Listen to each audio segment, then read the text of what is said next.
Pakistan team की form क्या है, न्यूजीलैंड की फॉर्म क्या है, कहाँ उनकी स्ट्रेंथ है, कहाँ उनकी वीकनेस है और हमारी स्ट्रेंथ और weaknesses, that's the point. Pakistan का मैच सबसे पहले पाकिस्तान के साथ है कि how they play actually. I think Pakistan 60-40 is winning this game. अगर आप 70 रन से हारे, आप कोशिश करें 30 रन से 40 रन से हारें, क्योंकि नेट रन रेट बहुत ज़रूरी है। ये नहीं कह सकते आप 2 मैच जीत के क्वालिफाई कर जाएंगे।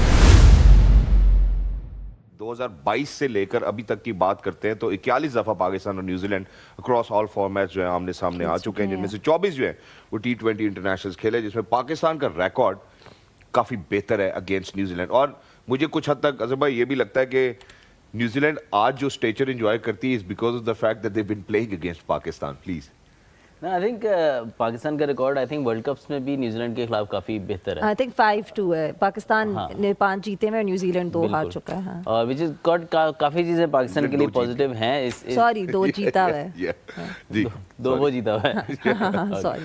बट आई थिंक काफ़ी सारी चीज़ें पॉजिटिव हैं पाकिस्तान के अगर देखें आप। बट अगेन पाकिस्तान का मैच सबसे पहले पाकिस्तान के साथ है कि हाउ दे प्ले एक्चुली। वो कहते हैं ना यू वर्सेस यू, यानी कि आप आई ऑलवेज फील दैट कि जैसे पाकिस्तान टीम अपनी परफॉर्मेंस अपना देखती है कि अपने स्ट्रेंथ पे खेल जाती है, तो then they can beat any side. जो सोहेल भाई ने बात की कि अब सही रियल टेस्ट शुरू हो रहा है, वरना नॉर्मली हमारी जो पूल गेम है ना वो भी हमारे जैसे बायलैटरल सीरीज चलती है ना, हम ज़्यादातर वीकर टीम से खेलते हैं, फिर एक आधी अच्छी सीरीज आती है। उसी तरह हमारा पहला राउंड था, सिवाय एक टीम के अलावा बाकी टीमों को हमें हराना ही चाहिए था। अब ये है कि अब जो भी मैच आप खेलेंगे वो मैच आपका टेस्ट होगा और रियल आपके जो कैरेक्टर है वो शो होगा। उसमें अब है कि you have to again there is no chance for let offs, you have to be on your A game. Imad, let's ask you as well कि पाकिस्तान के लिए वही उसी मुल्क में होना, उसी वेन्यू पे खेलना, और फिर New Zealand you know coming from India and coming to a whole different country, whole different venue, how can that obviously how can Pakistan use that to their advantage? और क्या वो 2022 को उसी तरह रिपीट कर सकते हैं और न्यूजीलैंड को हरा सकते हैं? Pretty much I think Pakistan 60-40 is winning this game.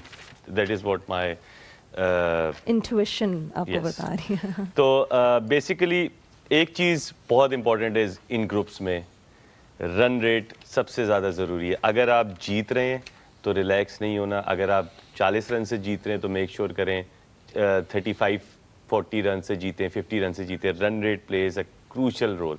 हार भी रहे हैं खुदा ना खास्ता, जो कि बहुत कम चांसेस है। जो हम टोटल कंपैरिजन देख रहे हैं certainly for Pakistan and New Zealand, तो मेरा ख्याल है कि काफी आई थिंक मैं इस कंपैरिजन से, ठीक है कंपैरिजन होते हैं, लेकिन जो कोलंबो में जिस तरह की कंडीशंस हैं, पाकिस्तान बहुत ज़्यादा अगर 40 मैच 50 मैच खेले वहाँ पे न्यूजीलैंड के साथ, तो 40 जीतने चाहिए उनको 50 में से, you know 70% 80%। But nowadays Pakistan bowling is very very good. So मैंने सबसे इंपॉर्टेंट इस ग्रुप में मैं एक चीज़ देखना चाहूँगा, अगर आप हार भी रहे हैं, अगर आप 70 रन से हारे, आप कोशिश करें 30 रन से 40 रन से हारें, क्योंकि नेट रन रेट बहुत ज़रूरी है। ये नहीं कह सकते आप 2 मैच जीत के क्वालिफाई कर जाएंगे, क्योंकि हो सकता है 2 मैच दूसरी टीम भी जीते, तीसरी टीम भी 2 मैच जीत जाए। सो ये बहुत ज़रूरी है, क्योंकि सारी तगड़ी टीम है, रन रेट बहुत क्रूशल पार्ट प्ले करेगा। लेकिन आई think Pakistan should win against New Zealand, England and Sri Lanka, not heavy margin से, बट 60% हमेशा मैच से पहले अगर ऑड्स आप मुझसे पूछेंगे तो पाकिस्तान का इस ग्रुप में सबके साथ। यानी इमाद का कहना यह है कि हमें अपने ग्रुप में जो है वो सभी टीमों को मात देनी है और फिर इसी तरह हमें आगे प्रोग्रेस करना है। But for now I think जो मुझे फीलिंग आ रही हुई है कि I think for Pakistan New Zealand tomorrow will be a walk in the park, और उसके बाद अगला भी जो हमारा मैच होगा will be walk in the park, और उसके बाद फिर हमारे लिए मुश्किलात आएंगी। मैं ज़रा अब सोहेल भाई से सीरियस कॉन्वर्सेशन करते रहे, टेक्निकल बातों पे आते हैं। सोहेल भाई, मैं आपके सामने 2022 का भी अपनी जो प्लेइंग 11 है वो रखता हूँ और आज 2026 की भी रखता हूँ। और अगर हम 2022 के हवाले से मेरे ख्याल बात करते हैं, गालबन अच्छी मार्जिन से हमने उनको हराया और हराते चले गए। 2016 में शायद वो मेरे ख्याल गालबन हमसे जीते थे और 22 रन से जीते थे। अब अगर हम सिर्फ टीम कॉम्पोजिशन की बात करते हैं तो मैं ग्रेजुअली कहीं ना कहीं माइक हैसन की प्रेस कॉन्फ्रेंस भी बीच में लेकर आऊँगा, उनसे भी काफ़ी सवाल हुए। हमने शाहीन को देखा ड्रॉप होते हुए, हमने अबरार को बेंच होते हुए देखा, और माइक हैसन का कॉन्टिन्यूसली ये कहना है कि हम अकॉर्डिंग टू दी कंडीशंस ही खिलाना चाहते हैं, हम उसके अलावा नहीं खिलाना चाहते। अब न्यूजीलैंड सबसे पहले जब आता है श्रीलंका में, how different will it be for them जब वेन्यू स्विच होते हैं, और वो भी एक स्केयर के बाद आ रहे हैं और हम भी एक स्केयर के बाद आ रहे हैं। हम तो इंडिया से हारे भी इसी ग्राउंड में। How do you think the things will play out for Pakistan और न्यूजीलैंड? देखिए न्यूजीलैंड के पॉइंट ऑफ व्यू से ऑब्वियसली इट्स टफ कि जब आप एक वेन्यू स्पेशली इंडिया और श्रीलंकन पिचेस, यस सब कॉन्टिनेंट ही है बट दोनों की पिचेस में ज़मीन आसमान का फ़र्क है। वहाँ पे आपको मोस्टली आपने देखा ट्रू पिचेस मिली जहाँ पे आप यू कैन स्कोर फ्रीली, वहाँ पे इतना टर्न देखने को नहीं मिला। वाइट बॉल में हमेशा वहाँ पे ज़्यादा स्कोर होते हैं, छोटी बाउंड्रीज हैं यहाँ पे। वेयर एज अगर आप श्रीलंका में आते हैं जहाँ पाकिस्तान खेल रहा है, यहाँ पे स्लो पिचेस हैं, आपने बॉल बहुत ज़्यादा टर्न होता हुआ देखा, बल्ले पे उस तरीके से बॉल आ नहीं रहा जो कि न्यूजीलैंड की स्ट्रेंथ मेनली अभी तक वो अपनी बैटिंग पे खेलते आए। बॉलिंग में हमने उनको इंडिया में स्ट्रगल करते देखा। अब यहाँ पे आएंगे तो ऑब्वियसली आप जितना मर्जी आपने क्रिकेट एक जगह वेन्यू पे खेली हो, बट जब आप थोड़े टाइम के बाद आते हो एंड एक टीम जो ऑलरेडी जो हमने चैंपियंस ट्रॉफी में देखा कि जब इंडिया को जो एडवांटेज मिला था दुबई में, तो it paid of for them.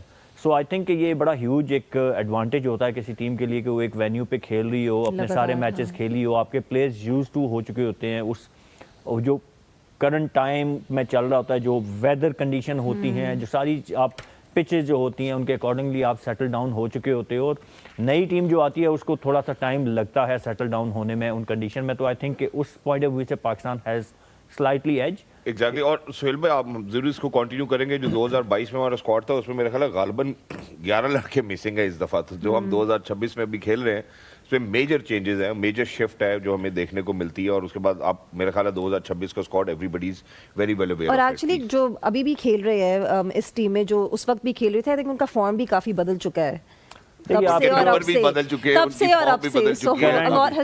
Current form जो होती है ना वो बड़ी मैटर करती है। आप जैसे माद ने आगे कहा ना कि मैं भी बड़ा नंबर्स का फैन नहीं हूँ कि आप देखेंगे जी हिस्ट्री के नंबर्स आप उठा लें, इस टीम के इतने नंबर्स हैं, इसके इतने हैं। आप जो करंट सिचुएशन जो टीम की फॉर्म होती है आप उसके ऊपर एनालिसिस करते हैं। तो वो कल भी हमने बात की जी, रैंकिंग होती है वो इटसेल्फ आपके लिए इंडिविजुअल ब्रिलियंस को शो करती है, बट आपने टीम की उसमें आपकी कंट्रीब्यूशन देखनी होती है। तो राइट नाउ मेरे ख्याल में व्हाट मैटर इज़ कि आपकी करंट पाकिस्तान टीम की फॉर्म क्या है, न्यूजीलैंड की फॉर्म क्या है, कहाँ उनकी स्ट्रेंथ है, कहाँ उनकी वीकनेस है, और हमारी स्ट्रेंथ और वीकनेसेस, दैट्स द पॉइंट।